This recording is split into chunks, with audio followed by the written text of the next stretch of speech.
Hi, and welcome back to the Midlife Momentum podcast.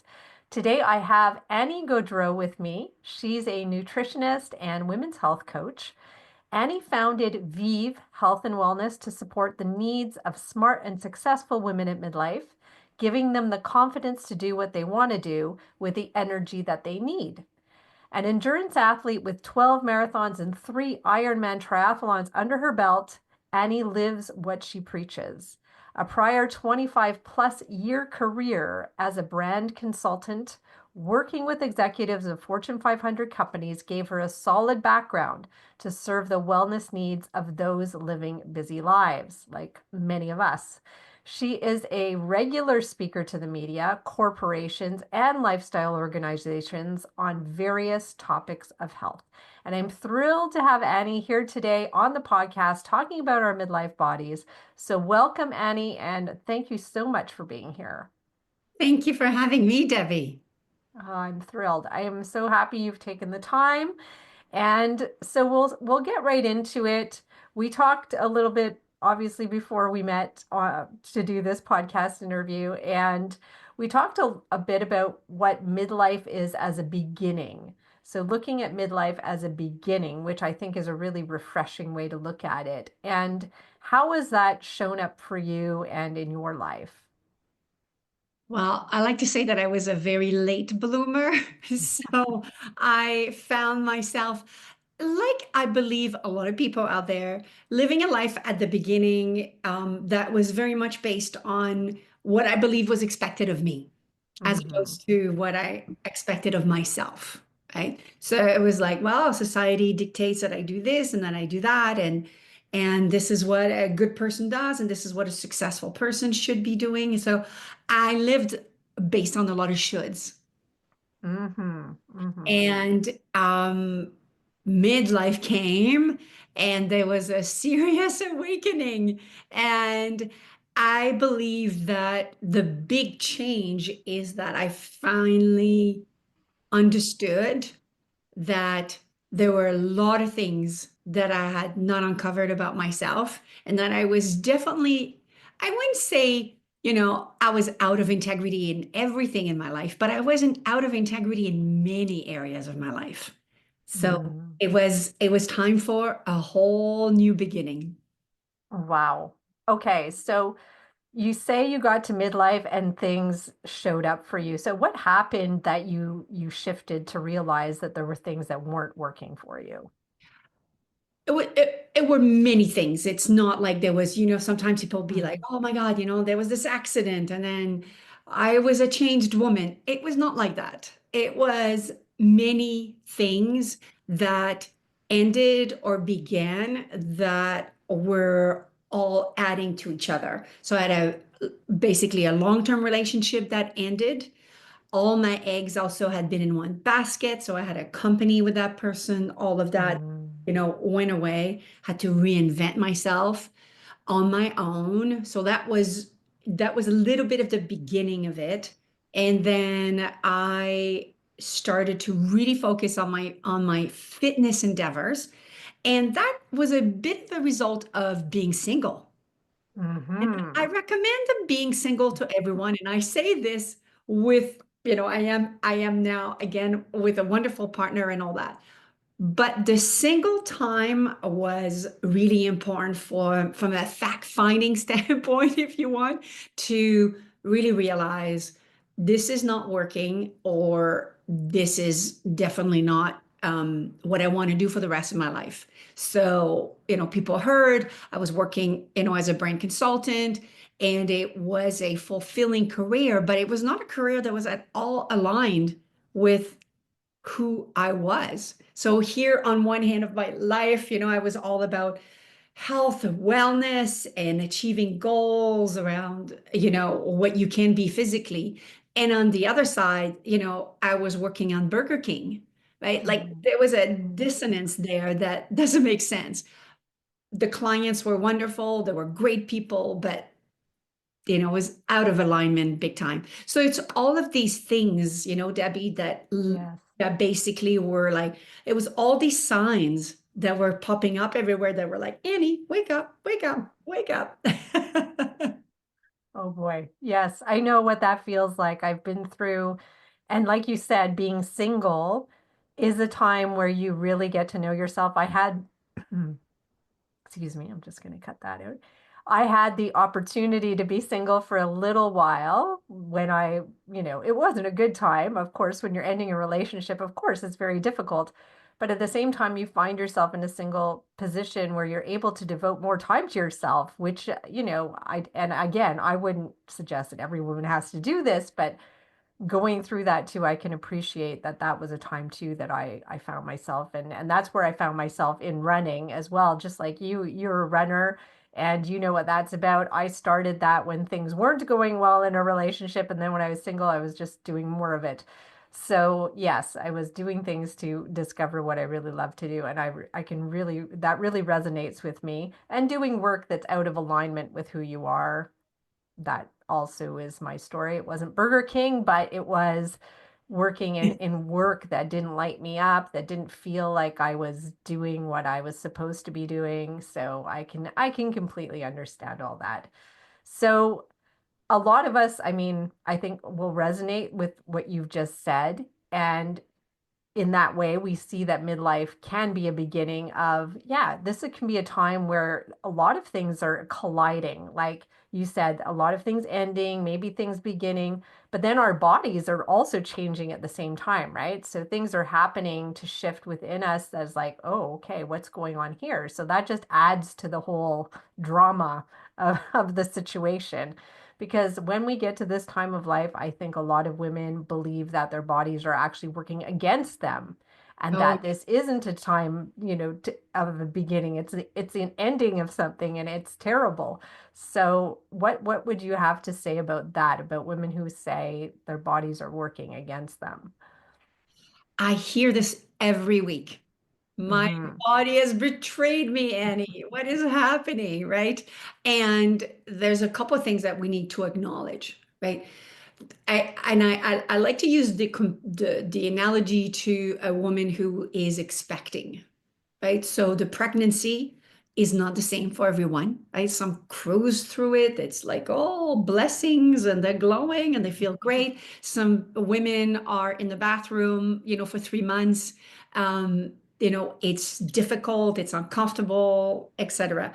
But the body is doing its best, and ultimately, your body is always there to support you, always, Mm, right? mm, But it is always providing you messages through symptoms that it is changing, or it requires of you a different pattern, a different habit, a different way of living. This is where it's like two ships passing in the night. The body is telling you the little things, and then you're like, no, no, no, no, no. It used to be like this, and I want it this way, right? So we are not listening. So we believe that there's a betrayal, but the betrayal is not at all. It's a miscommunication. You are not listening to what the body is telling you. And of mm. course, it's not that we're bad as women. We were never educated around menopause, around perimenopause. So when it happens, it's like this storm that comes in, and you're like, where did that come from? Right? Yes. I don't have a poncho. I don't have an umbrella. I probably should have worn some long underwear because it's pretty cold out here. Right? I am not prepared. And this is what happens to us. Right? Mm, We're caught off guard, and then we go, I'm losing my mind. This is nuts. And we beat ourselves up because we're like, well, I don't feel good, and so on. So the body is not betraying, but we need to educate ourselves, and then we need to change strategy, right? Because the mhm. body has new needs from us. Yes. Yeah, I completely get that. And I do believe that our symptoms sometimes are stronger when we're more off track with or and more out of tune with our bodies, right? The symptoms will just get stronger and stronger until you finally pay attention.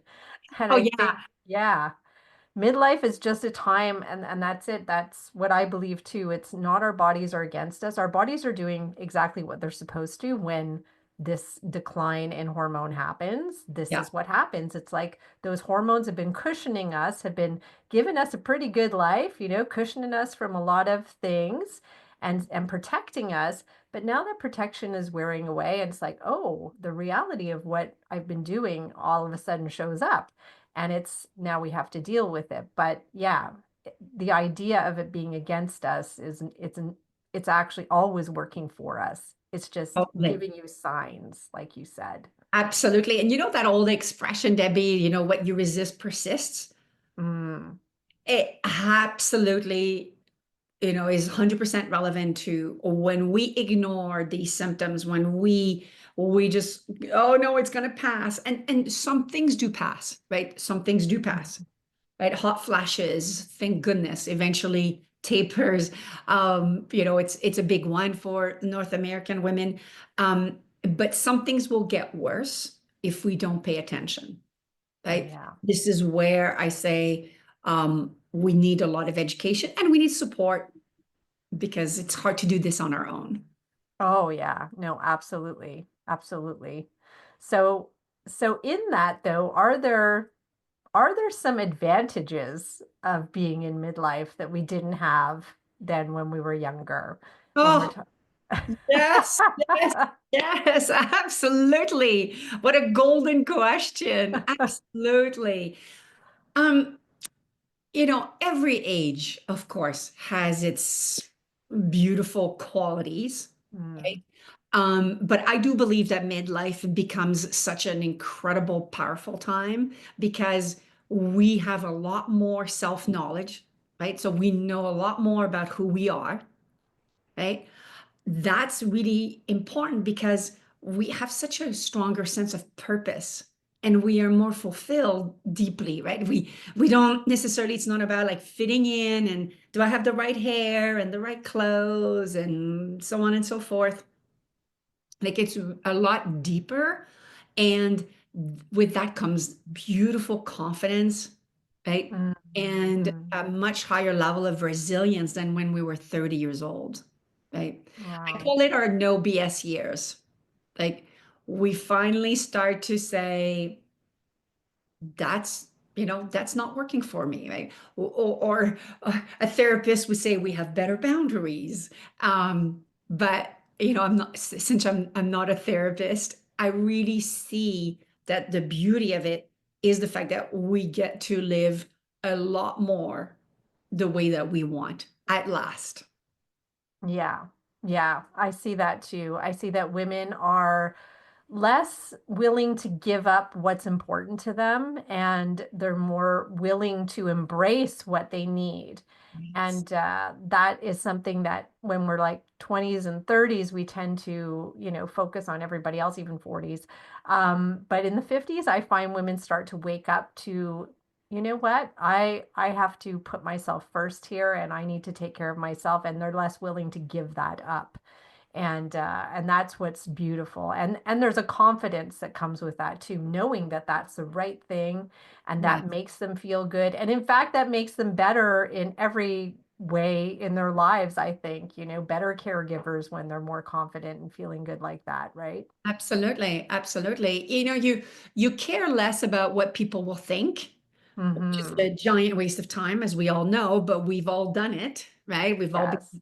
oh, but if I don't go to the thing, if I don't show up to that thing this way, people will talk. Like we've all been, worried about what will they say, of course. And nobody is, or it's very rare to be completely um, you know, uh, insensitive to it. But it's very liberating when you care a lot less about that and you focus a lot more on what your needs are. And my theory as well is that we become better friends, better partners, better parents, Yes. right? And because we have more integrity with what is the correct thing as opposed to just like I just want to be a good mom and or I just want them to like me because women, right? Men are a lot less like that, and that's one thing they have that the sooner than we do, but we care so much about what will they say and will they like me. So it's amazing how when that energy is rechanneled to doing the things that fulfill you, make you feel better, oh my God, life is a lot more fun.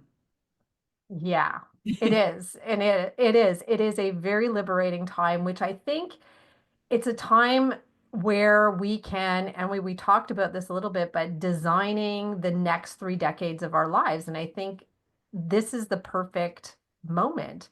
It's not that things are starting to decline. I think it's the opposite. We've just come into this like, wow, I feel liberated. I feel confident. This is the time to start something and to look at the next decades of our lives and begin to imagine and design what it is we want it to look like, right? Mhm. I love that idea. I just love that idea. So how can we start to do that? How can we start to, what are some of the seeds we can start planting to be able to design this next 3 decades of our lives?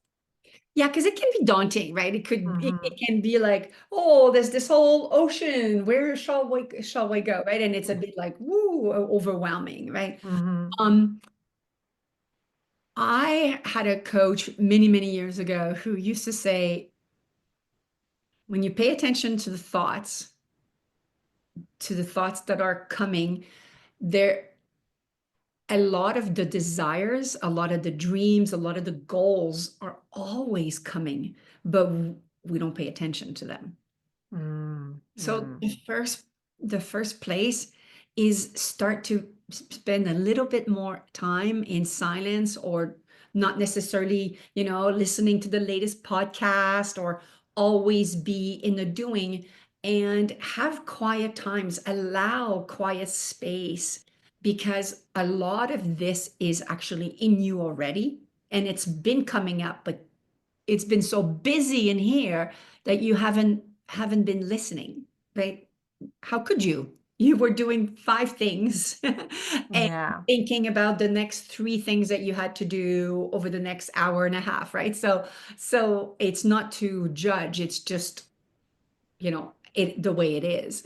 So I often say, start paying attention to the things that you have a moment of interest. So Mm.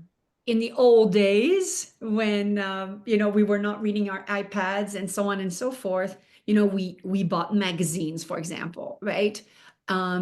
Start to look at what are the things that are capturing your attention, right? Or you are suddenly intrigued by something, somewhere, somehow, right? Yeah.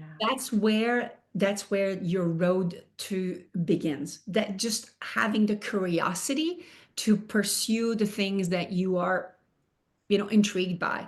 You're not committing to the next 20 years. You're just committed to a process of curiosity. And that's really valuable, really Mm. valuable. But it's hard because, I have clients that are in perimenopause who have been so busy working, getting their degrees and then the after degree, and then, working really, really, really hard. And then they are 20 years into this, and it's like we've become deaf, right? So Yes. this is not going to be overnight because we decided today to do this, that tomorrow all the answers are there. But just start to accumulate these little bits of information that provide you with, I'm liking this. This is interesting. I'm drawn to this. This makes me feel good, or, makes me laugh. Like those are the things, those are the great places to begin. Yeah. I love that. It's being more in the being rather than the doing, like you said. Like I think we're so used to being in the doing. We're Mhm. so used to doing and accomplishing and just we're in it. We're in this kind of wheel that gets just keeps turning that we have to just be. And so when we find ourselves here, I think it's just to, okay, let's I like the idea of sitting in silence, stillness, just being, so that we can then gather, be able to actually see things for the first time, right? Get this curiosity going, because when we're stuck in the doing, I don't think we're being super curious. We're just doing one thing after the other, very routine. Yeah, we're in the Whereas, transaction. Yes. yes, it's very transactional. So now is the opportunity in midlife to start being and just sitting, be paying attention to what you are attracted to. And I love that. I think that this is the time to do that. I mean, yes, I wish we could do it sooner, and some of us have, but I think most of the time it's not until we get here and we're jolted into like, oh, things are changing, then we're like, this is the time where we can actually do it. And Yeah. so, yeah, just sitting in the being of it, I just love that idea. So, so when we come back to our bodies, because the bodies, no matter what we do for the next 30 years of our lives, I guess it's going to include this body that is just in change. And so how do we consider our bodies in all of this? And like it has to play a part in this whole journey that we're going on for the next 3 to 4 decades, Mhm. and so that we can learn to embrace them, because like it or not, this is the one body we've got This for is the it. for the remainder of the journey, right? This is the body we've got to live with. So how do we embrace this body and let go of the idea, which a lot of us have had maybe for decades before, of I've got to fix this thing? And it's like a different, trying to change the mindset so that we can be at peace with this body and bring it with us. How do we make that transition too? Yeah, I love that because it isn't about fixing, but as one of the doctors that I love in the US, Dr. Brizandine, she talks about menopause as being an upgrade, and we Mm, do need to help the body in this upgrade process, right? okay. And this is essential, absolutely essential, so that as we talked about, these 3 decades are, rewarding and have the quality of life that we want, right? So the first thing is we got to change the focus from skinny to strong. Yes. So it's not about, I used to be a size 8 or I used to be a size 4 or whatever the heck it was, right? But I'm much more encouraging my clients to focus on where is your strength, right? What are you doing to build your muscle mass? Because your muscles, with the exception of your heart, which is also a muscle, but all the other muscles that we have, they really are our organ of longevity. Mm-hmm. The stronger and healthier the muscles, the better I can predict how you will age. Wow. Yeah, that's a huge statement, and I love Mhm. that, and I believe in that. Yeah. So it's not about, how tiny are you and all this like skinny things that make me crazy, but much more about reframing the conversation to how strong are you, right? And I cannot tell you, and I was just traveling last week and I saw people struggling to put bags, in the overhead bins, right? People struggling getting out of chairs, right? Like we should not be struggling to get out of chairs in our 60s unless we truly have a disability, of course. That is not what I'm talking about, right? But for Mhm. able bodies and people having to use their arms, like this is what I'm talking about, right? Like to be able to keep some independence. Meanwhile, while we're strength training, right? A cascade of beautiful things are also happening in the body when you're doing that, right? Mm, Allowing, for healthier insulin management, right? So we're also protecting our heart, we're also protecting our brain, right? And as women, we cannot put our head in the sand, right? Our number one killer, cardiovascular diseases, right? It's not cancer, it's cardiovascular disease. This is yes. what we need to focus on, right? We are 3 times more um, uh, um, having cognitive diseases than men, right? We have 80% of all the fractures, right? So this is a non-negotiable. Mm-hmm. right? Mm-hmm. As we want to live that wonderful, next 3 decades of our lives, right? We absolutely, this is non-negotiable. It's not about Jane Fonda and 90 minutes cardio sessions. It's really about focusing on strength. Of course, cardio will also be complementing to that, but we don't need a lot. We just need a little bit. So that's the first thing I tell women is this is where if you want to be acknowledging what your body's asking of you now, this is what it's asking of you. Because that drop of estrogen has made also a cascade of inflammation in your body, right? So we don't Yes. realize that estrogen is a massive anti-inflammatory, hormone. So with estrogen gone, bye-bye, that beautiful effect that it had on you. So we now need to use the other tools to create that anti-inflammatory. Strength training, amazing, of course, in conjunction with a healthy diet. Yeah. Yeah. Wow. There are so many really good things you just said in there because there's so many health benefits associated with getting strong. And I totally believe that that is the first place we have to go right now. It's not about pushing yourself. Like, because this is the thing. I need to do more cardio. I just need to do more cardio. No, it's not that cardio is bad. I'm not going to say it's bad. It's No, just that the focus needs to be on strength training. And it's not that exactly. your heart's not working when you're strength training, because it is. You'll notice your heart rate goes up because strength training will work your heart muscle as well.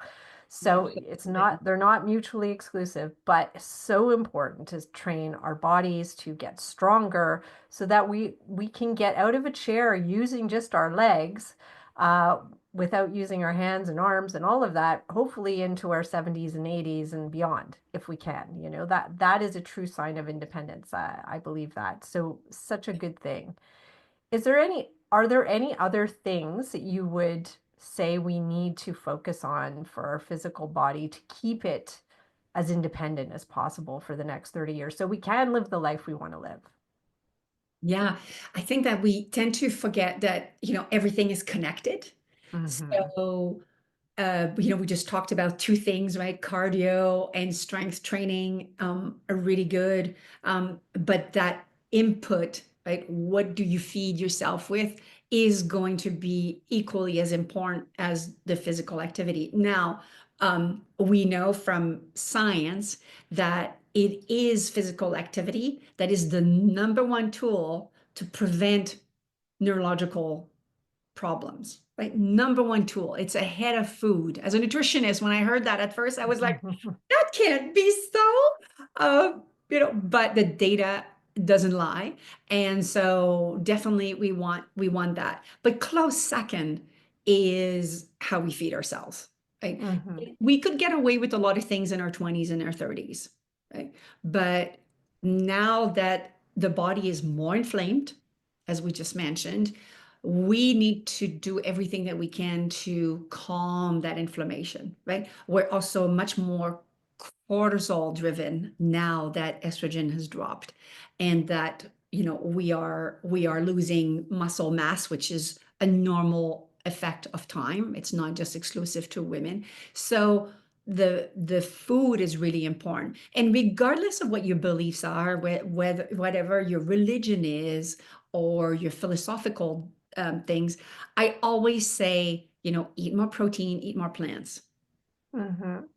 That's it. Yeah. We don't need to do it too complicated, but more plants, including more olive oil, which of course is come from plants. You cannot go wrong. You Mm. absolutely cannot go wrong. And if we look at all of these longevity studies and these longevity populations around the world, they don't actually all have the same diet at all. No, Right? Some no. drink, some don't. Some eat meat, some don't. Some eat fish, some don't. Like it is not a one size fits all. Um, but we know that more plants will help us. And as women, that's going to help us with also byproducts of estrogen. It's going to help us detox a little bit more. right? It's going to also help us in terms of the anti-inflammatory that we are dealing with. If you love fish, even better, because you'll be getting some good old omega-3s, but you can get that also from nuts and seeds, etc. So you really need to be more mindful of your diet than, like I never really paid attention. I was like, I want that, I'll eat this, Yeah. until I knew better, right? I cannot just get away with it now, right? Like, absolutely not, right? It's going to help my sleep, right? Yes. Getting rid of alcohol. I know when I will not sleep well because I had some red wine the night before, right? Like it's like automatic switch. So Yes. all these things will help women definitely. And I don't believe in I don't feel that being dogmatic, all or nothing diet is helpful Mhm. for women. It's also not realistic. So I always say 80-20 is a really great way to live, and it will serve you well for sure. Yeah. Oh, well, you're speaking my language. All of this is really good. Yeah, especially that last thing too is that, yeah, not to make anything too strict or rigid in terms of the way you eat. It just adds to your stress, first of all, which Oh, will yeah. just inflame you further and just, make you go crazy. So it's not something we need. We need to have some sort of balance in the way we eat, I think is really important at this point, not to cut anything out like a Yeah. whole like carbs or anything. Like you cannot cut out a whole category of food there, but it's just finding that balance that works for everyone, for each woman. But I love the idea, and you put it very simply: protein and plants. Protein and plants, that's where we want to put the focus, right? Those are the two areas, and I think that's really an important thing, an easy thing to remember. Yes.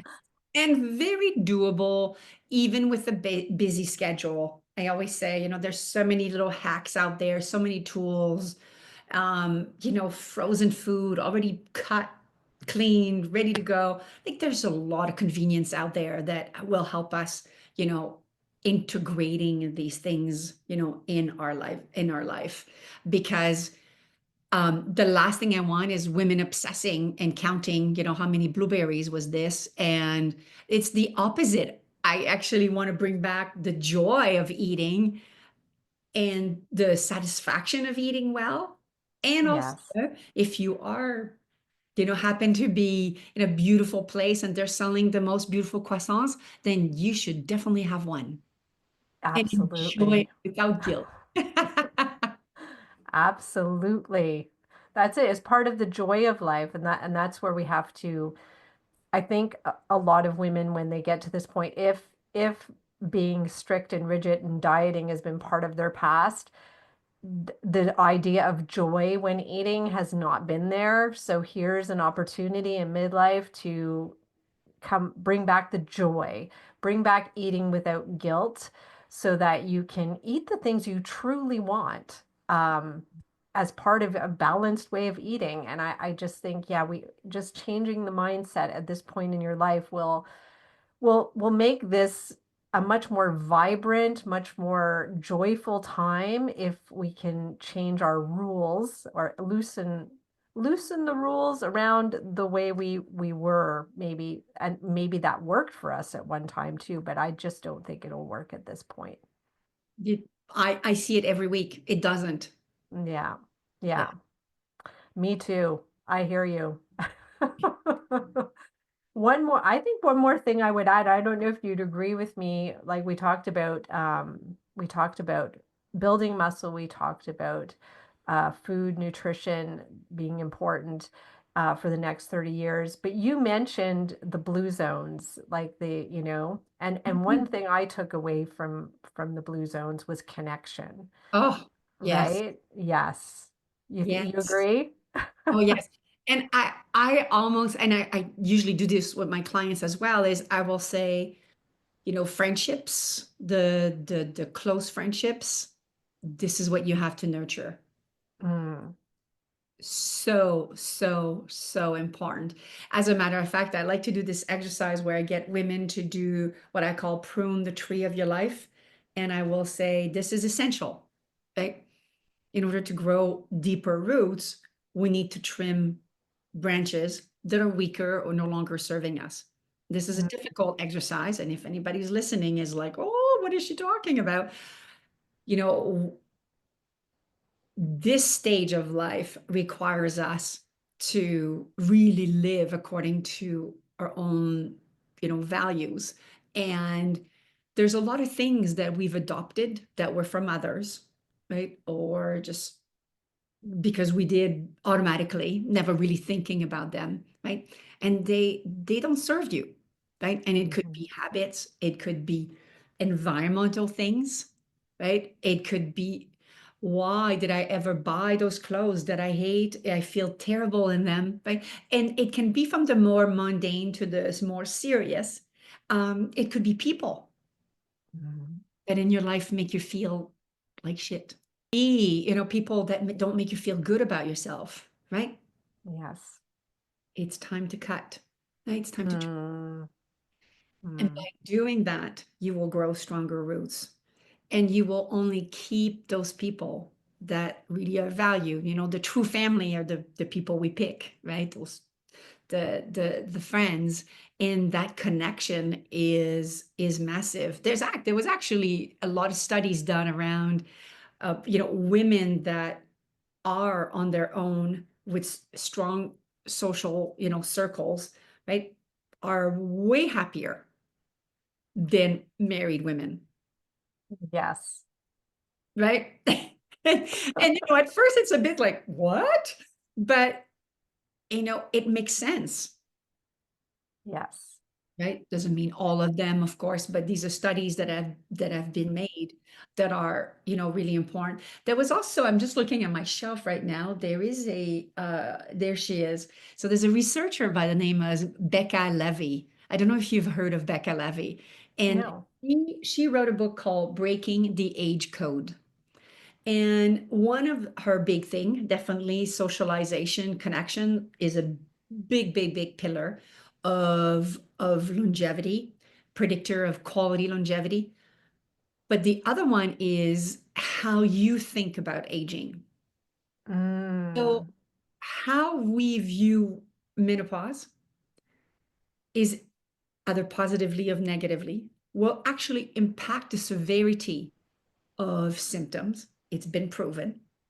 And then if we extrapolate this to embracing aging as opposed to, do I have too many wrinkles and, what are all the things I should be changing, right? This whole anti-aging movement, which by itself is absolutely goofy and crazy and is not serving us. Um, Yeah. this whole embracing, how do you view aging? And if you have a positive mindset about aging, they've actually calculated that you will be living 7.5 years longer. Wow. 7.5. And this is all the studying of Dr. Levy. And Wow. it's a wonderful, wonderful book for anybody who is interested. But I just find that it dovetails beautifully in our conversation as we talked about, this midlife point and then this whole next 30 years. How do we make sure that this is going to be the best that it can be? Mindset is a huge part of it. Yes. Oh, absolutely. I think that it's easy to get caught up in the negativity of what's happening with ourselves at this point, when things aren't easy. But if we can have take a wider view of it and look at and start, I always think it's always easier to start with gratitude, start with like, what can I be thankful for? Thankful that I am going through menopause right now, that I've made it here and that I'm relatively healthy and I'm going through menopause. A lot of women have not made it to this point. So, yes, just starting with gratitude, I think, can start helping us get to the point of having some sort of appreciation for our longevity, our aging, what it does, even what it does to our bodies. Yes, our bodies will change. And that is just an acceptance thing. Our bodies will change. That is normal. We are aging, our bodies will age, and that's just normal part of the process. But if we can be thankful through all of it for different various things, I think that definitely helps us get there. Yes, Mm, absolutely. Absolutely. And always look at that body as, grateful for it because it's allowing me to also experience all these other things, right? So it's yeah. difficult in a society where we're clearly ageist and sexist. Like it's a deadly Mhm. combo, Yes. right? Yeah. Yeah, So it's true because I I'm think aware of it. women aging is more negatively seen than men aging. Totally, right? There was an Yes. article in one of the magazines, and it had like George Clooney and Brad Pitt about aging and all that. And I'm like, well, first of all, please. Like, as if two wonderful, attractive men, and I'm not discrediting that. But when we look at women, it's always like, oh, the battle for anti-aging that they are Mm, having. It's like, it's such BS, right? So we have to be constantly aware that these messages are out there, and unfortunately sometimes they come in and then suddenly you're like, oh, why do I feel bad about myself? Well, because I've let these messages come in, right? It's important to remind yourself, like, no, like women with wrinkles can still be beautiful, right? I'm much more interested in a person's energy than in a person's complexion and all of that, yes. right? That's much Absolutely more about true, right? When you get to know somebody, you don't see the externals anymore. You appreciate the person inside. We go beyond that. But if you go by social media, we're extremely superficial, and that is all we care about. But it's unfortunate. So many women are judged by the way they look. I mean, you see it all the time with the people who are superstars, famous. The women are being looked at. What are they wearing, and what did they look like, and how was their hair, and how thin are they? Yes.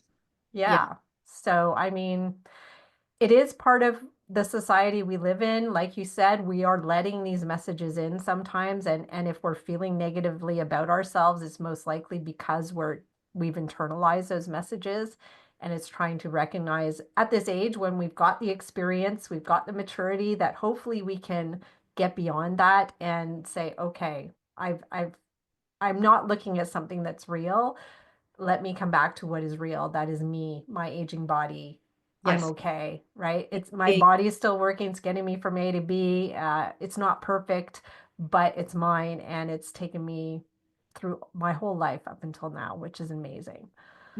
Yes. Yeah, so many things, so many positive ways to look at it. So thank you for bringing that point up. I think that is a crucial point to, like you said, our longevity, but our pure enjoyment of life if we're not so focused on what we look like, and we can just get down to the business of actually living and enjoying life. Hallelujah. Yes. So I know we're getting into this conversation. I would love to talk to you all day, but I'm not going to keep you. It's a Friday afternoon. So we want to wrap this up. And one question I always ask my guests is, what is the best part of getting older for you, Annie? Oh, I just like myself so much more than I did in my 20s or 30s. Mm, Yeah. yes. And I'm 57 now, and it improved in my 40s. It's improving even more in my 50s. And I see this trend and I go, I love this getting older business because I never had that sense before. Mm, that's beautiful. I think, yeah, I feel the same way. I feel it was really hard to go through the 20s and 30s because I was so focused on what everybody else thought of me. Oh, yeah. Um, Getting into my 50s, not that that doesn't exist, but it's a lot less. Those voices are a lot less loud than they used to be, right? Yeah. I can snap out of it a lot faster as well. When I've let Mm, somebody upset me with something they did or said or didn't do, whatever, you know how we get. I can snap out of it a lot faster. I'll be like, no, mm, not letting mm. this cloud my day, make me feel bad. What they do is their business, focus on your stuff, Annie, and off we go. But I would have been down that awful rabbit hole for weeks before. Yes, absolutely. Yeah, right? I hear you. Have you read the book by Mel Robbins? I keep asking people this, but the let them Oh, theory. yes. Yeah. Yes, totally. That comes to mind. If we can learn that at a younger age, let them, let them think what they're going to think, but let Yes, me have my peace. Let me love myself, you know. exactly. Exactly. Yes. You just mind your own business. That's it. That's it. We don't have to listen to you. Exactly. Okay, well, I have thoroughly enjoyed speaking to you today, Annie. I really appreciate that you were here. And if anyone in my audience would like to connect with you, how can they do that? Yes, anybody is interested also in just understanding if this could be a, coaching with me would be a right fit. I do offer a complimentary call, no obligations, and it's very easy. Everything is on my website, which is veev.ca. So that's VEEV.ca. And there are, contact me buttons on every page. So you just click there and we will chat. Awesome. Okay, well, I will include all that information in the show notes. So anybody who wants to get in touch with Annie can do so easily just by clicking on the links. And yeah, thank you so much again for joining me today, Annie. I really, really loved having you here. Thank you. It's been such a pleasure. And thank you for having a platform that allows these conversations to happen. You're helping many, many women. Thank you so much. I appreciate that. I appreciate that. That warms my heart. Thank you so much. Bye-bye. Bye now.